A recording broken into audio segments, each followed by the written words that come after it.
firmly standing as the cultural vanguard of West Java, Indonesia, nourishing the intellectual life of the nation, working for the benefit of the global world.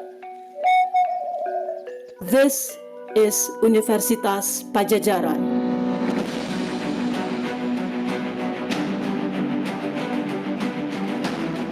Inspired by the vision of the Asia-Africa Conference, attended by representatives of 24 countries, the establishment of the university was the realization of the vision of the cultural figures of West Java to found an institution of higher learning in the cosmopolitan city, to educate and set forth to society dedicated and qualified individuals.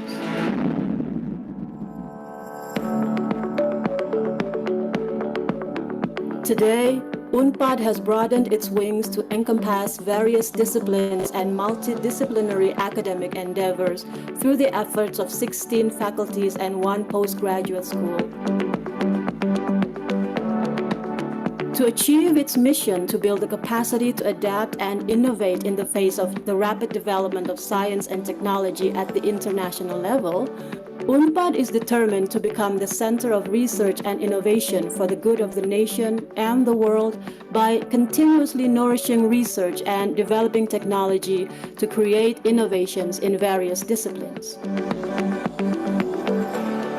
Currently, 36,000 students are registered at UNPAD, and more than 200 international students are registered in different programs, degree and non-degree.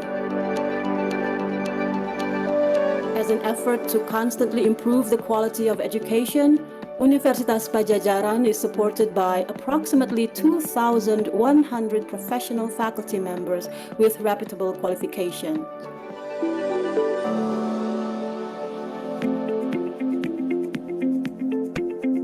To achieve the goals of its mission, UNPAD has also established notable research centers which demonstrate serious commitment to and focus on achievements in a number of strategic fields such as the Center for Sustainable Development Goal Studies, the Center for Environmental and Sustainability Sciences, the Academic Health System, the Center for the Digitalization and Development of Sundanese Culture, the Center for Innovation and Pharmaceutical Services, the Center for Nanotechnology and Graphene Research, to name a few. Equipped with a central science laboratory network and a science and technology complex in the Center for the Development of Science and Technology on the main campus, Universitas Padjadjaran has risen in its role as a leader in higher learning geared towards innovation. UNPAD also fosters collaboration with other institutions involving all stakeholders. Universitas Padjadjaran commits in providing benefit and service for the good of humanity and the preservation of the environment. This is a great enterprise which cannot be done alone. UNPAD believes that in the spirit of collaboration, this vision may be achieved. We invite you who have the same vision, a good intention to care for human life and the environment all over the world, to work with us, build collaborations, create a better world together. Universitas Padjadjaran grew out of the community and has made it its duty to give back not only in the form of the dissemination of knowledge and information, but also through socially responsible activities such as student fieldwork, community outreach programs, and action research seeking to make direct impact on the community.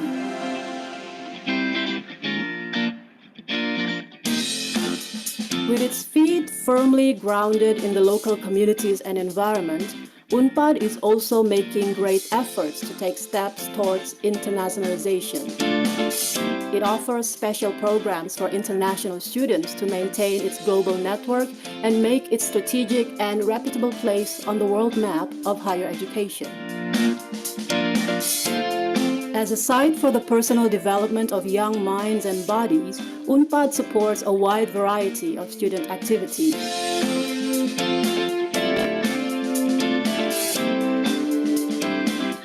UNPAD also provides students with libraries with an extensive collection of books, periodicals, and study materials, comfortable dormitories, health and fitness services, free on-campus transportation, and other supporting facilities which UNPAD continuously upgrades and improves.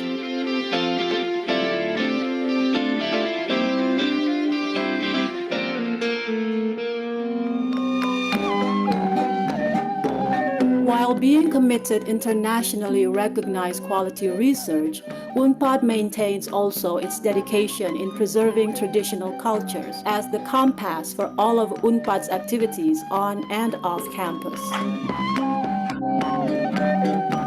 As of now, UNPAD have set forth unto society 200,000 graduates in various fields of work, including strategic government sectors and crucial multinational industries.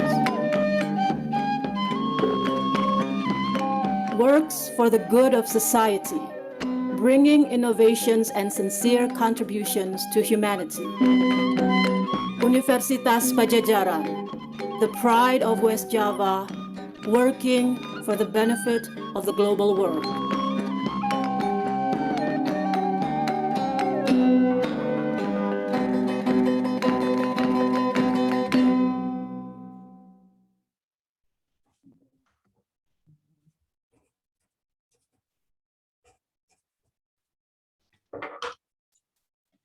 Greetings from Transcendent 2021, massive open online course in cleft, lip, and palate, held by Faculty of Dentistry, Universitas Pajajaran, in collaboration with Maltran and Indonesia's Cleft Center. Today, the course has been going on for a few weeks. First of all, I would like to introduce myself. My name is Alia. I'm a student from Faculty of Dentistry, Universitas Pajajaran.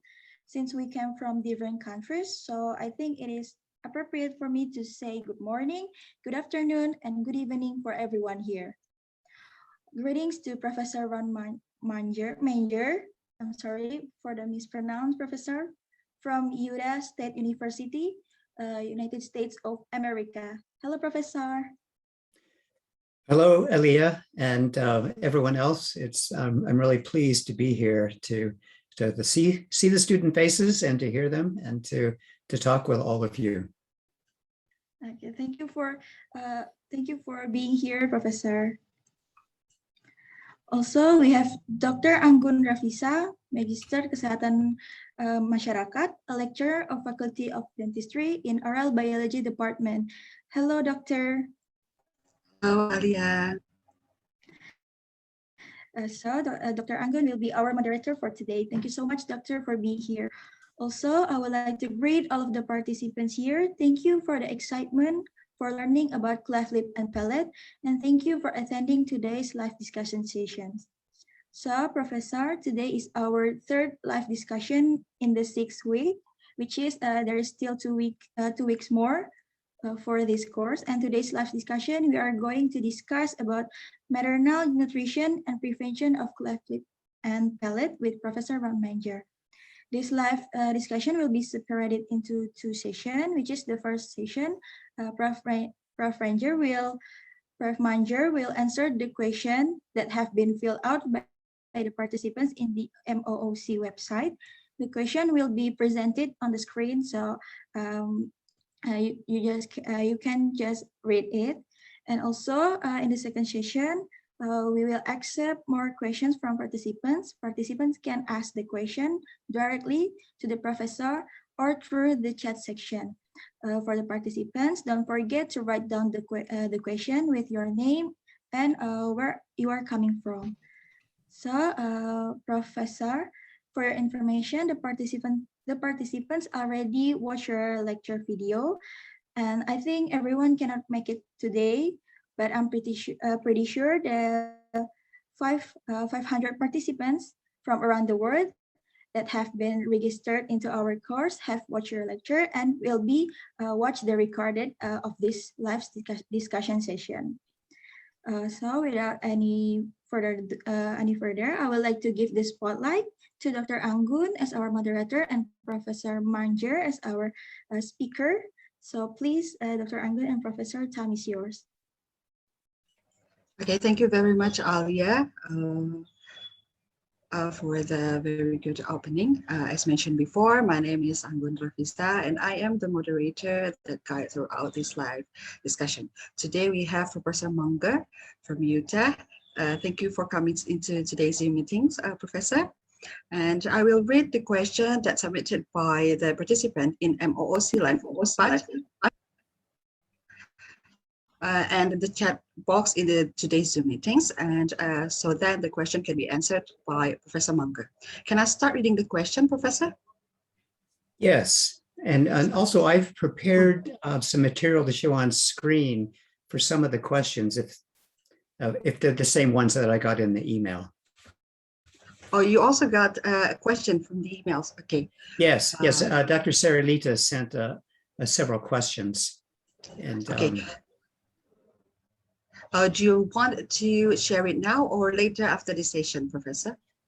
Well, I guess maybe we could start now with those questions. I just copied them down into a Word file that I can show on the screen. And then I looked up some information, and also I can just tell that. So I could share my screen and show you that. Or if you have something you want to do, just let me know. Okay, you are the moderator. Okay, committee, how about sharing, let the professor sharing the screen to show the Word, the Microsoft, the Word. Yeah, it's okay, Professor. We are going to make you as a co-host so you can do the share screen. Okay. Are you ready now? I think it's, yeah, you can do it now. Okay. All right.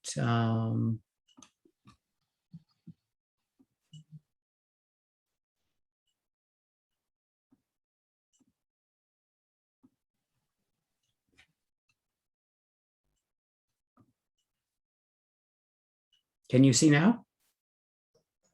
Yes, Professor. Okay.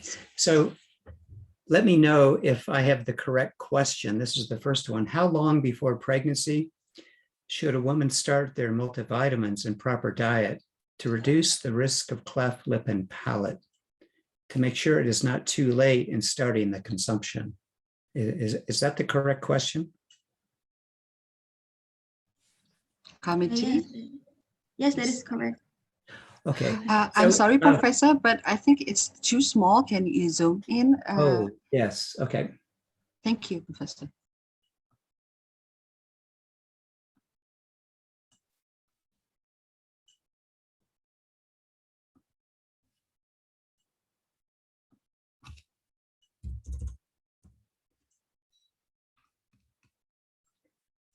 Is that better? It's better. Thank you, Okay. Professor. So I have the cursor, I'm moving the cursor at the top. This is the question. I'll read it again. How long before pregnancy should a woman start taking their multivitamins and proper diet to reduce the risk of cleft lip and palate, to make sure it is not too late in starting the consumption? So what I did was I wanted to go back and find a reference that I could send to you too, so for further study. So I found a very good article in the International Journal of Gynecology and Obstetrics.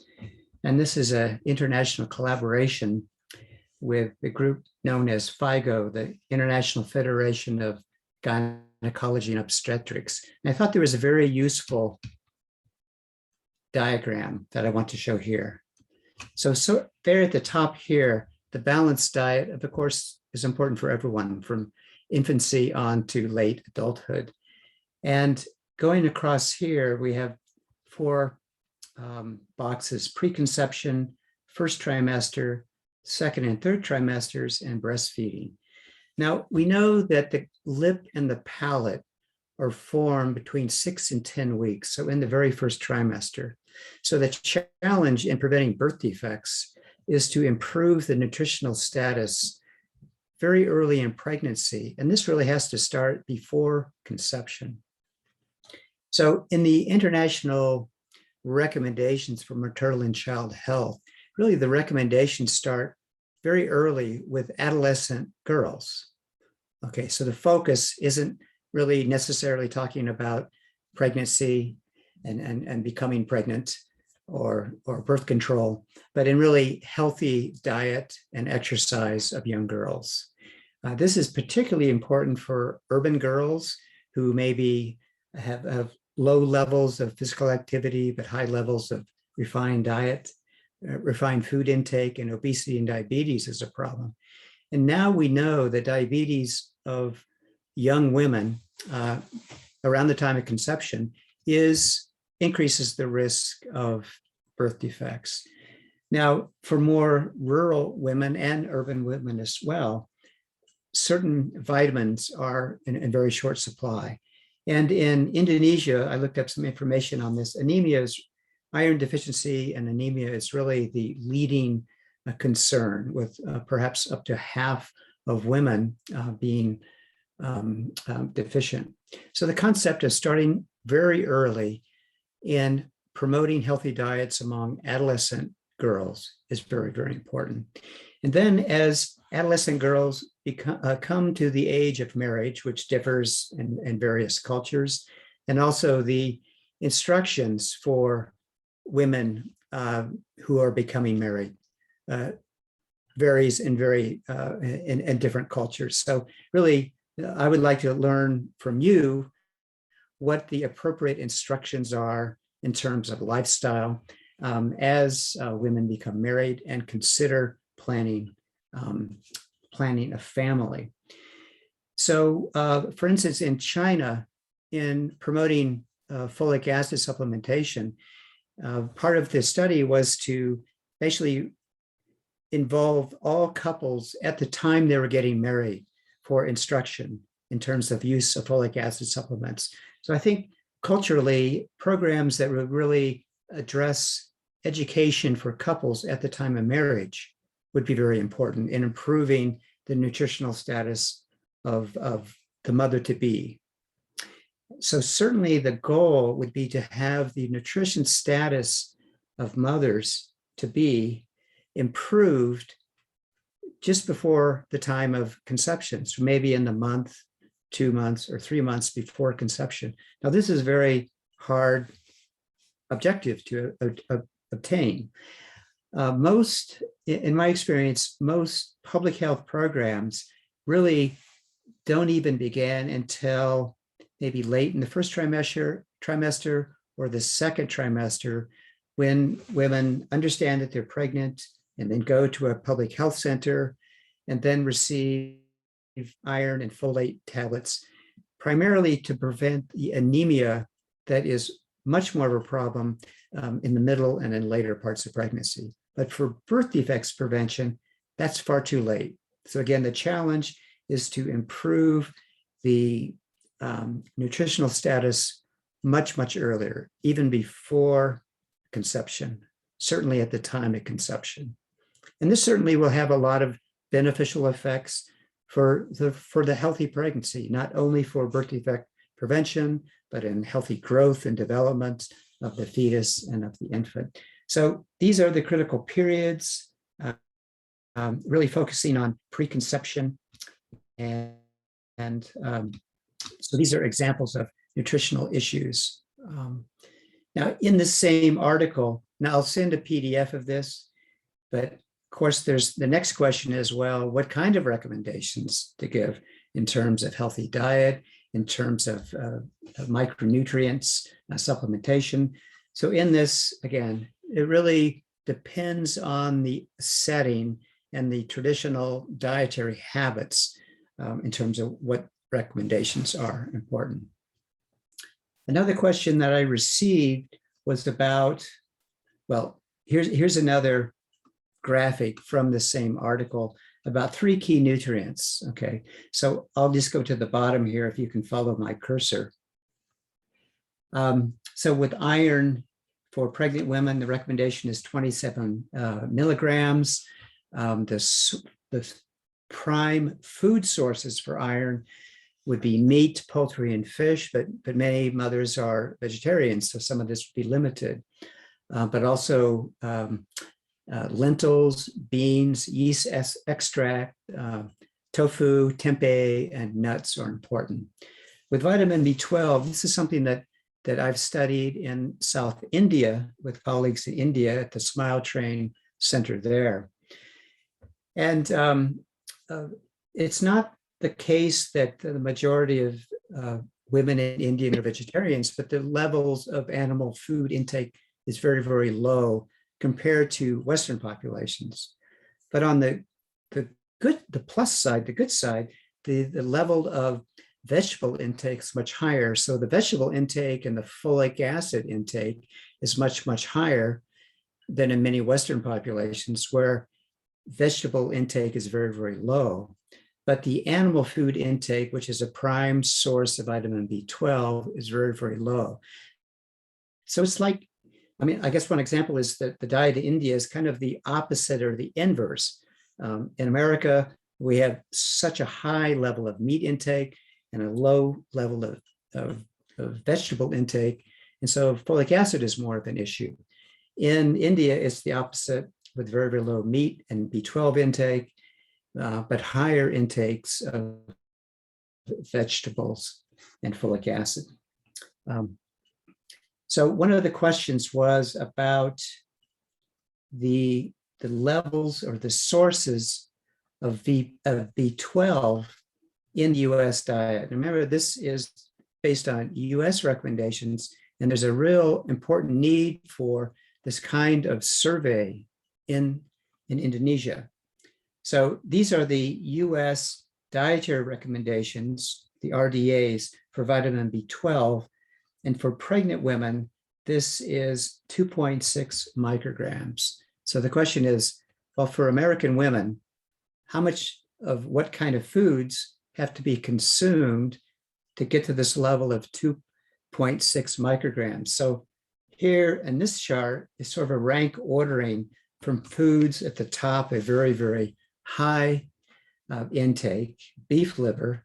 Well, in India, among Hindu women, the meat from the cow is forbidden. The beef liver is at an extremely high level of intake, but the next one is clams without shells, so living by the sea with access to shellfish and fish is a very good source of vitamin B12.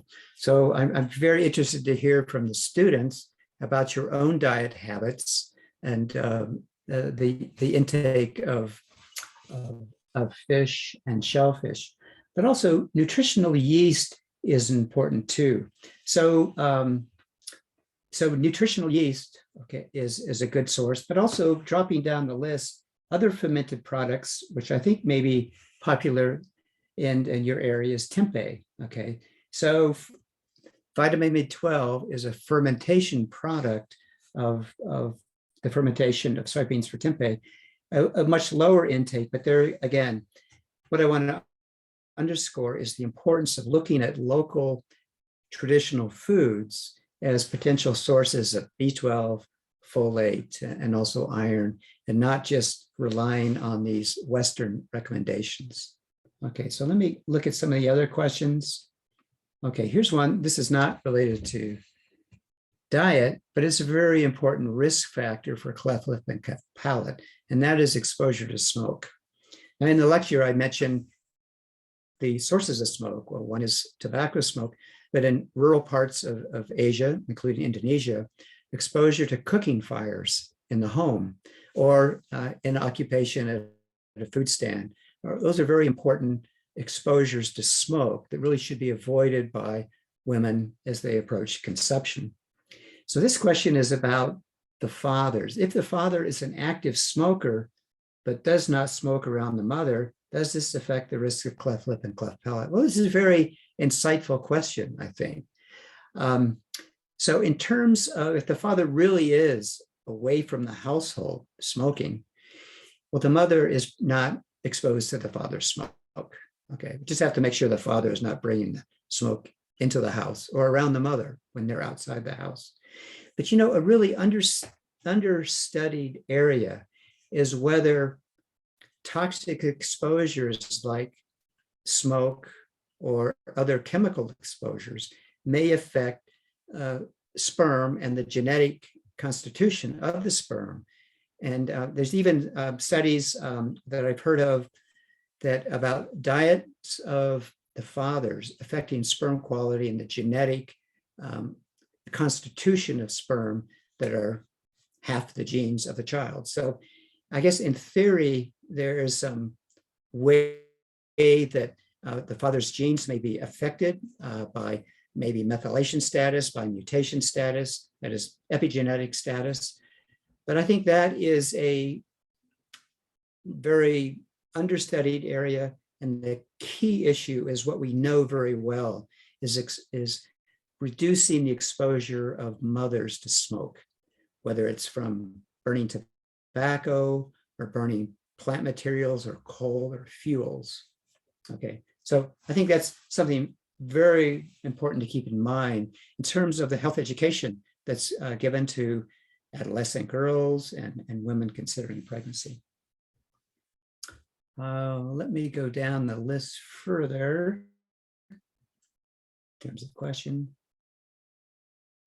Are there any, this is number 4 at the top, are there any tips to make sure that the vitamin folate levels of intake is balanced, yet does not stress or pressure the mother?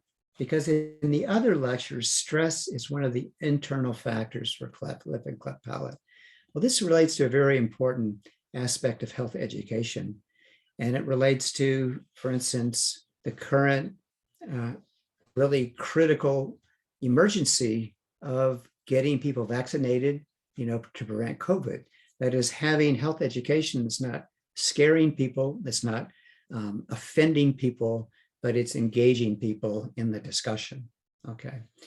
So in terms of balancing B12 and folate, this is an area of study that really has come out of India and is really still not on the radar of very many other places. I looked up a article that also I want to recommend to you, and I'll send to you. And this is about the landscape of micronutrient status in women through the reproductive years, insights from several regions in Asia. And I've highlighted in yellow here the researcher from Indonesia at the Faculty of Medicine at Universitas Indonesia at Jakarta. And so I will send this to you, but I want to display some things here. I've also highlighted here, the main points of this is that iron deficiency anemia is by far the top micronutrient problem in the region. Okay, so looking at this, if you can see my cursor here, Indonesia is listed in the middle of these countries here.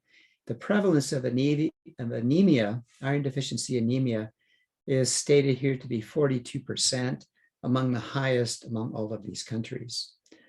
And then further down, in terms of the knowledge, what I think this really shows is more the lack of knowledge and therefore the need for studies in Indonesia on maternal nutrition.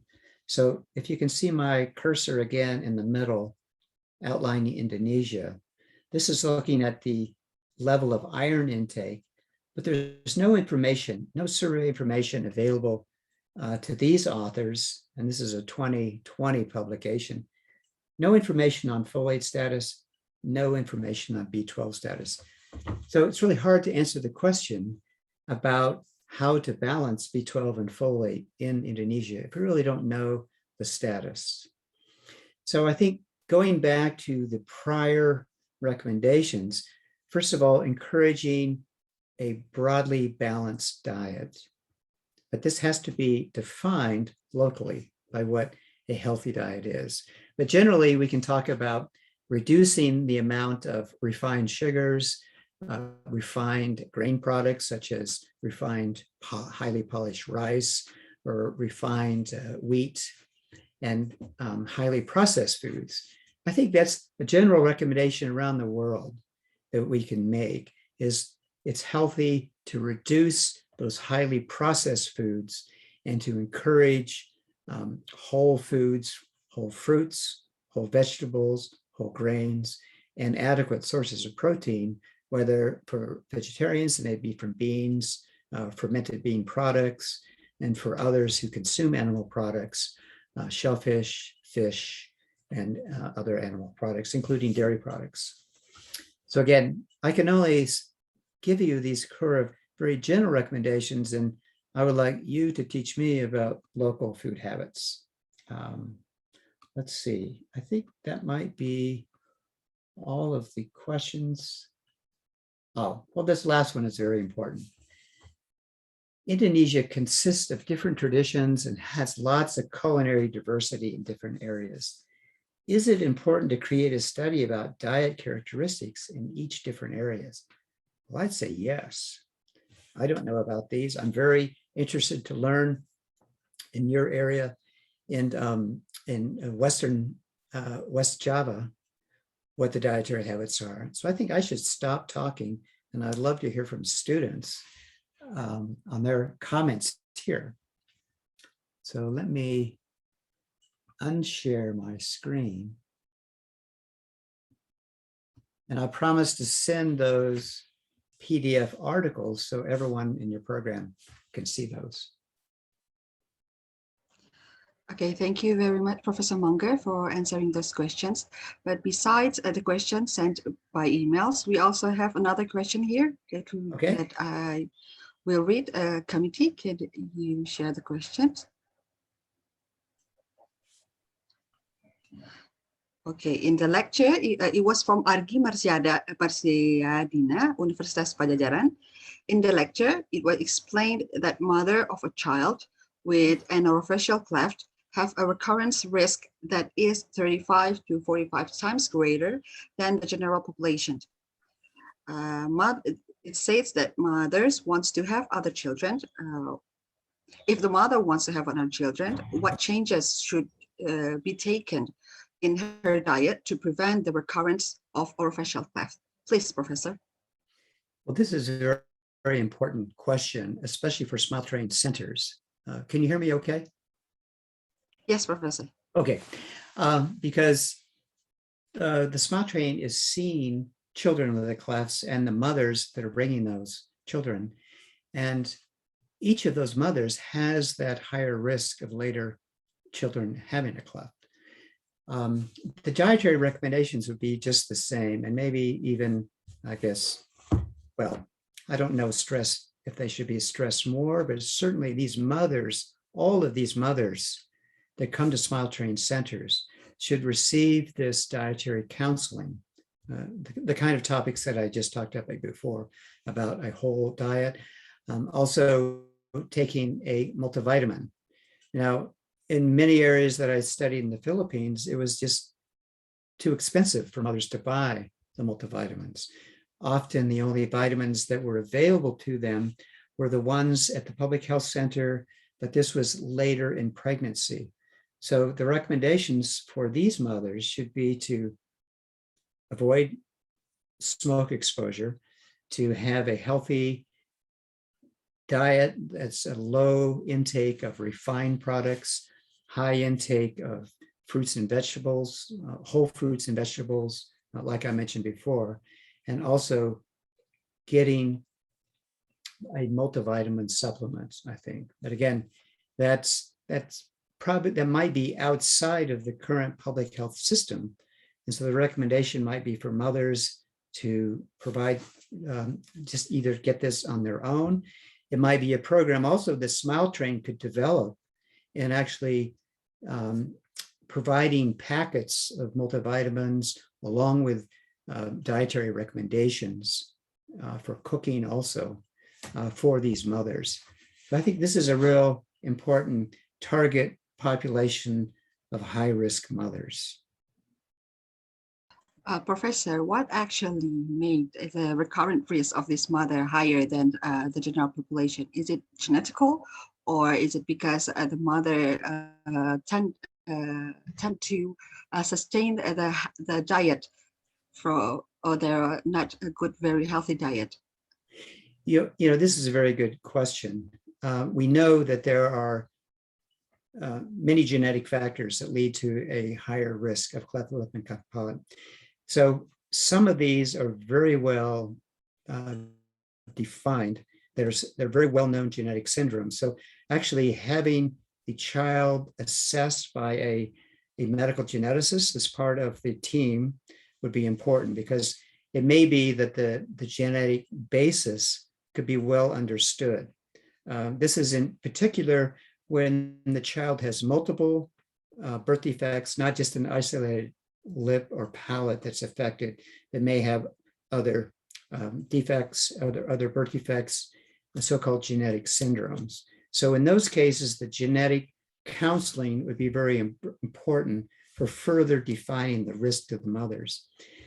But about 75% of the cleft cases are what we call isolated clefts, with not a clearly understood genetic cause to that, but we think that genes are important. Clearly also, mothers, like other people, continue going back to the same household, to the same economy of that household. It may be a poor household that has little ability to change the diet or buy vitamins or to even avoid smoke exposure. So helping in counseling mothers about the environmental factors that might be able to be changed, but also understanding that many mothers may not be able to change their environments very easy. But I think giving mothers a sense of hope, and also that if there was an increase in risk of the next pregnancy, that there are services to help the family through Smile Train. Okay, thank you very much, Professor. It was very clear. And do we have another question? Committee? Yes, doctor. There's still another question in the next slide, please. Okay. It's from Farah Sakira, Universitas Pajajaran. In the lecture, you mentioned that class 2 obese mothers have a higher risk of cleft palate with or without cleft lip. If a mother has a class 2 obesity and when she finds out that she's pregnant, she decides to maintain a healthy diet so that she could have a normal weight throughout the rest of the pregnancy. Is the child still at risk of cleft lip or palate? Please, Professor Munger. Well, this is a very interesting area, a rather more new area of study. And here, so on one hand, we have undernutrition with micronutrient deficiencies or marginal intake of B12 and folate. And on the other hand, we have the situation of overnutrition with unhealthy weight and diabetes. And a lot of this has come from the work in India and also in the United States. The challenge here is trying to understand who is at highest risk, because obesity is a general risk factor, but really we think what underlies the risk is the risk of diabetes and metabolic syndrome. Okay, we know that obesity is the main risk factor for that, but we also know that some normal weight mothers and underweight mothers also have a propensity for insulin resistance and diabetes. Gestational diabetes is usually only diagnosed in the second or third trimester.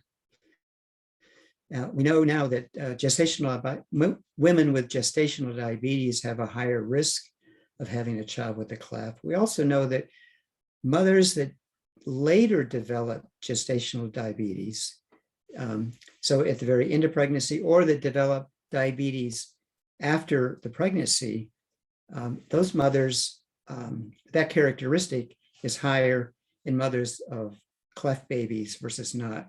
So what we don't understand is what's happening in the earliest stages of pregnancy before gestational diabetes or diabetes is even recognized. There must be some very subtle metabolic abnormality. So what can we do about that? Well, we can study that, but immediately now, I think this is the standard recommendations that could be, or health education that can be given to adolescent girls and women considering becoming pregnant, of maintaining healthy body weight. Of course, that is a balance of healthy diet and also physical activity. But also there's a danger of a stigma or stigmatizing women of heavy weight when they are not able to change that very much. So it's really a challenging public health issue. So starting with public health efforts to have healthy lifestyles, and then a sensitive approach to women who are at conception or in early pregnancy who are already obese or at risk of diabetes, and following those pregnancies very carefully. Okay, thank you, Professor Munger. Next question, please. Okay, it's from M. Asrun Adisaputra, Universitas Pajajaran. How does nutrition affect pregnant women with a placental insufficiency? Can it be a risk factor for cleft patients? If it can you elaborate more? Well, that's a very good question that I can't answer. I really am not an expert in placental insufficiency. I can imagine that affects the nutrition of the fetus. And I don't know of any studies about placental insufficiency and the risk factor for birth defects, and certainly for fetal growth. So really, unfortunately, I can't answer that, but perhaps studies of this factor, in the Smile Train database, that is, collecting information on placental insufficiency. I know colleagues at in Bangalore University are examining characteristics of placentas and genetic factors related to the placenta. So it could be that if the person who asked this, Ms. Asrun, I can help make some links or help you find some literature on placental insufficiency. Okay, Professor, do we have another question? That was the last question from the website, doctor. So we are going to giving a chance for everyone here to ask directly to me, Professor Munger. Okay. Okay, for the participant, if you want to ask Professor Munger directly, you can use the raise hand feature and then turn on your microphone, please.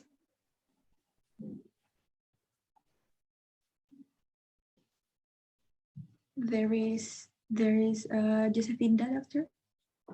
Okay, Josefinda, please. Okay, thank you very much for the opportunity. Before that, I would like to greet Professor Munger. Good evening, Professor, and good morning to Dr. Anggun and all the committee here. My name is Josefinda. I am a preclinical dental student from the Universitas Pajajaran, Indonesia. So I would like to ask about folate take. So I usually hear pregnant women always consume folate. Even my mom consumed folate during her pregnancy. But it is said that from the first diagram that we take folate only in pre-conception. In the first, second, third trimester, there are no folate intake written there, because I think in Indonesia folate is the most important thing to consume during pregnancy, because every pregnant woman I know, they consume folate. Do we actually still need to take folate in the first trimester and beyond, or is there a time when we have to stop taking folate? Thank you. Well, the international recommendations are. Oh, did my camera go off, or can you? Yes, Professor. Can you turn on your camera? Oh, I cannot see you here. Okay. Okay. Well, thank you for the question, Josefinda. My understanding is that, well, your experience or your mother's experience and of the women you know, if they're taking folic acid before pregnancy, but not during pregnancy. Is that what I heard you say? They are taking folate during pregnancy too. Oh, okay. Yeah, so the international recommendations are, taking folic acid before pregnancy and throughout pregnancy, right? And 400 micrograms, I think, is the general recommendation. In terms of WHO and other international agencies in lower and middle income countries, really promoting iron folate supplementation. That's just my experience from India and the Philippines at the public health centers there. That program is really to prevent anemia and is given too late in pregnancy to prevent birth defects that are starting really just after conception. The neural tube, for instance, closes 28 days after conception before most women probably know that they're even pregnant. So the folic acid recommendations for the prevention of birth defects are really guided by the experience related to neural tube defects. Now, the lip and palate close later. The lip at perhaps 6 weeks, the palate at about 10 weeks. So maintaining that intake of adequate folic acid is important throughout the first trimester for cleft lip and cleft palate.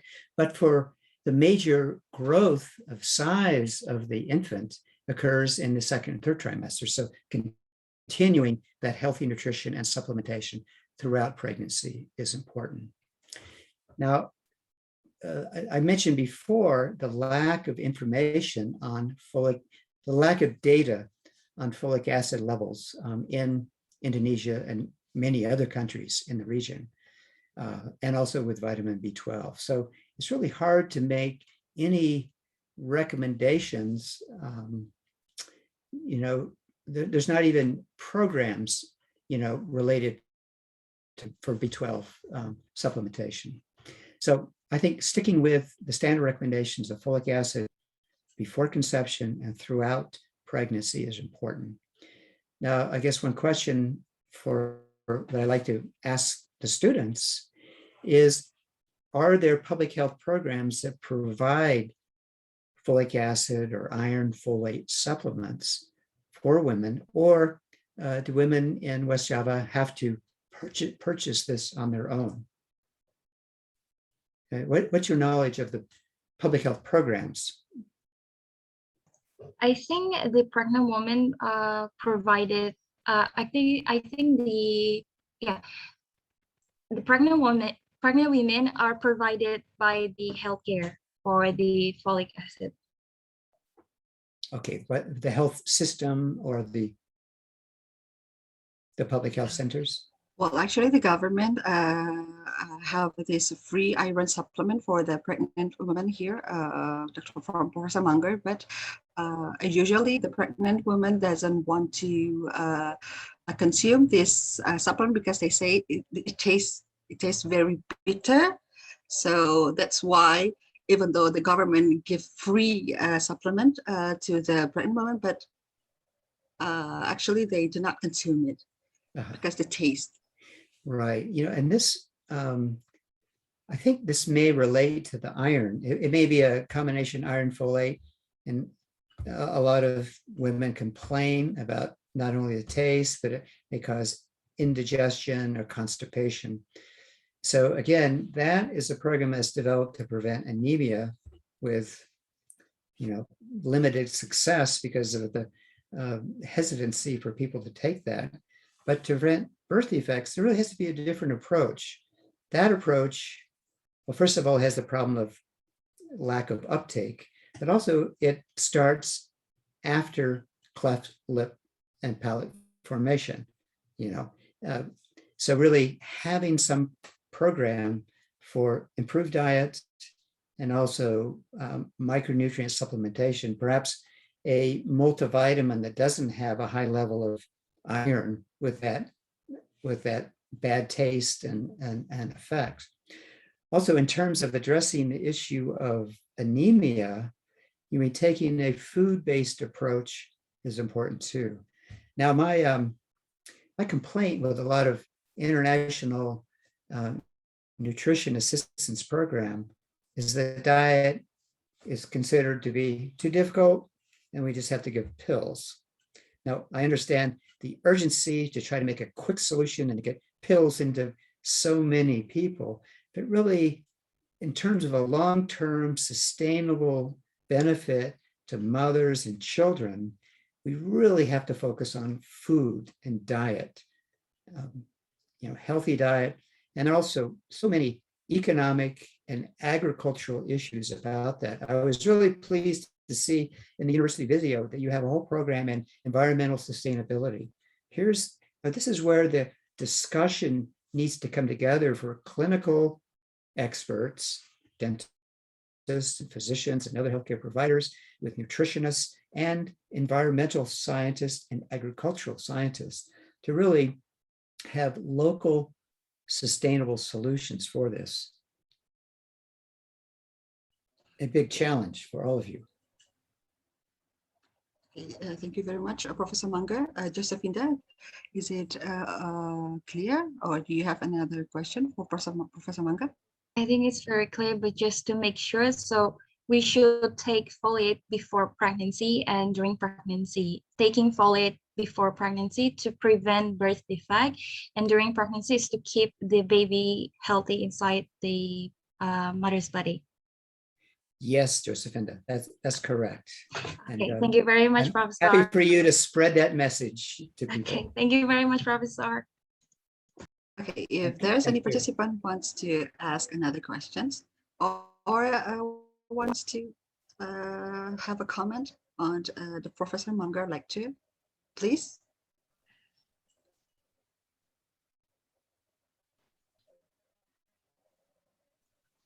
Can I ask a question? Please, Professor Munger. I would like students to tell me about the traditional diets in their families, maybe what your grandmother was eating, maybe how that changes to your mother, and how that changes to your diet. How do you view the traditional diet, and what is it like now? Okay, is there any of the participants wants to Don't be answer shy. it? I'd just be Don't happy be to shy. hear from anyone. Maybe I could start with myself, Professor Munger. Okay. Well, in my hometown, it's West Sumatra. Well, people like to eat offal and high cholesterol food, and me myself, I still eat that kind of food during my pregnancy, and that's why I think I'm not able to breastfeed my baby until 2 years because my milk doesn't go out and they said that I don't know is it true or not, but they say it's because I'm eating too many cholesterol foods after delivery. Maybe you can comment about that, Professor Munger. Is that true, or do you have a previous study about that? Well, I have not heard of that connection between high cholesterol foods. What are the high cholesterol foods that you're referring to? They often eat meat and maybe coconut cream. Can I say it, coconut cream? Do you know that? Yes. Coconut cream, that's high cholesterol, and everything from coconut cream. If they want to cook the meat, they use the coconut cream, and maybe, I don't know how to say it, everything from the meat that is from offal. Offal, is it correct? Yes. Yes. Offal. Yes. Offal. Yes. Well, I have not heard of a connection between cholesterol intake and breastfeeding. I'm not an expert in that, and I would encourage anyone that has an issue with that to seek help or consultation with lactation consultants. So it's we can have conduct research in that area too, maybe, Professor Munger. Right. Yeah, I think there might be. I mean, there's many causes for breastfeeding difficulties. Yes. And again, I'm not an expert in that area, but let me link this back to cleft lip and cleft palate. We've been talking about the nutritional issues related to the prevention of cleft lip and cleft palate. I'm not sure if your curriculum, if in the massive online course, has had a discussion of a really critical area of nutrition, and that is nutrition of the child before surgery. this is an issue that Smile Train is really focused on. There's been some really great webinars, and this is a very critical issue because basically many children who come to the Smile Train centers are malnourished. The mothers are likely poorly nourished as well. So increasing the nutritional status of the child so that they do not have a high risk of complications of pregnancy. So for instance, anemia is a huge issue of making sure that there's adequate hemoglobin and hematocrit among the child. So addressing those nutrition issues there are critically important. And also another related issue is helping instruct mothers for breastfeeding practices for a child that has a cleft lip or a cleft palate. And there's very good expertise in the Smile Train centers, and actually some devices such as the Nifty cup. I don't know if you're familiar with the Nifty cup, but it's a cup that's specially designed to help with a child with a cleft feed. So those nutrition issues that relate to breastfeeding practices are very important as well. So my lecture was really focused on prevention and status of the mother, at conception and early on, but I don't want students to overlook the huge importance of nutrition research, nutrition education for families with a child with a cleft. Actually, Professor, I want to ask you a question about the dietary assessment that you used in your previous study. You know that one of the some dietary assessment have their own limitations. You know that you also do the conduct the research months or years after the delivery, and it's very difficult for the mother to recall what they ate during the pregnancy. So can you tell me what the dietary assessment that you use, maybe the best dietary assessment that you use so far to evaluate this maternal nutrition? Yeah, Thank you. Anggun, you've really raised the sort of a central issue in all nutrition studies of how can people remember what they ate? I mean, can any of the students here remember exactly what they ate 3 days ago? Yes, right. Okay, so many dietitians use the 24-hour recall, and there are methods to try to encourage memory and to sort of go through starting when you wake up, can you talk about what you did? And sort of going 24 hours before is one way of doing that. Going further of that is very, very difficult. Well, there's another method that is called semi-quantitative using food frequency questionnaires. So what this is a list of common foods in the culture, and it really has to be specific for each culture. And then it goes through maybe by categories like fruits, vegetables, dairy foods, meats, etc., and ask on average over the last year, how often did you eat eggs? And so what this does is to get a very general sense of, are there people, or does this person avoid eggs? Does this person eat eggs every day or just irregularly? And so it gets a general pattern of intake. And the best use of this is to just use it to construct an index of diet quality, okay? That is, how often does the mother eat vegetables? How often does the mother eat fruits?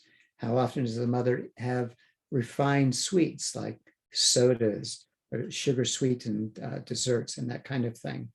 And we found that that sort of general pattern of dietary intake is much more useful in the kind of studies where we're reaching back in time and trying to understand.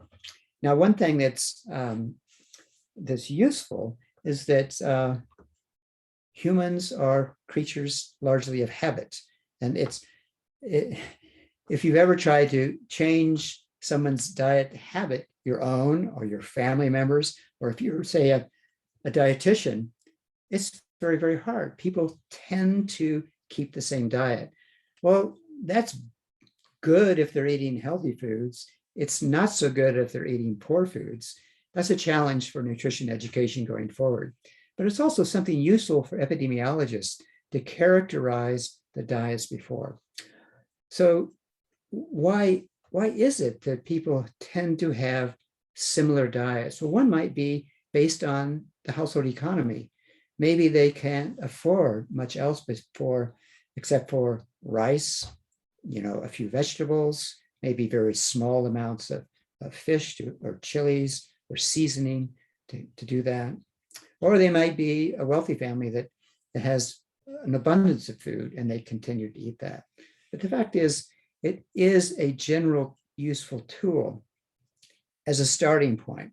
Now, what I've done in my studies and with my colleagues is actually as many of the people in the Philippines said, well, you became a vampire when you came here. You're drawing blood from everyone, okay?